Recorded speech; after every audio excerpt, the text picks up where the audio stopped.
মঙ্গলবার নোয়াখালীতে সেনবাগ উপজেলা বিএনপি আয়োজন করে জুলাই অভ্যুত্থান বর্ষপূর্তি আনন্দ মিছিলের। মিছিল পূর্ব সমাবেশে প্রধান অতিথি হিসেবে বক্তব্য দেন বিএনপি চেয়ারপারসনের উপদেষ্টা জয়নুল আবদিন ফারুক। অন্তর্বর্তী সরকারকে আহ্বান জানান নির্বাচনের সুনির্দিষ্ট তারিখ ঘোষণার। দয়া করে কারো কথায় নির্বাচন নিয়ে টাল বাহানা করবেন।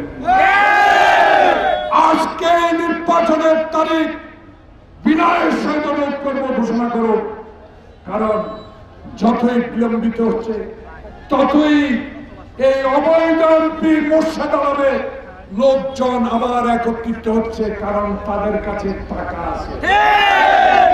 আর 111 আবারও আসতে পারে এমন বক্তব্য অন্তর্বর্তী সরকারের যেসব উপদেষ্টারা দিচ্ছেন তারা জনগণের দৃষ্টিকে ভিন্ন খাতে নেওয়ার চেষ্টা করছে বলে মন্তব্য করেন বিএনপির সিনিয়র যুগ্ম মহাসচিব রুহুল কবির রিজভী।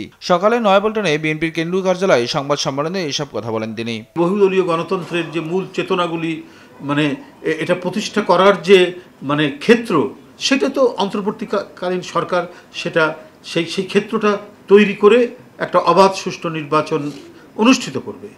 তো সেই কথাগুলো না বলে এই ধরনের কথা বলা তো জনদৃষ্টিকে ভিন্ন খাতে নিয়ে গিয়ে অন্য কোনো উদ্দেশ্য হাসিল করা।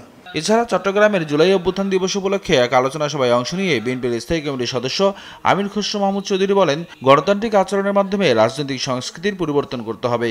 আমাদের মন মানসিকতায় পরিবর্তন আনতে হবে, কথাবার্তায় আচরণে গণতান্ত্রিক হতে হবে। গণতান্ত্রিক কথাই বলবো কিন্তু গণতান্ত্রিক আচরণ করবো না, এটা তো হবে না।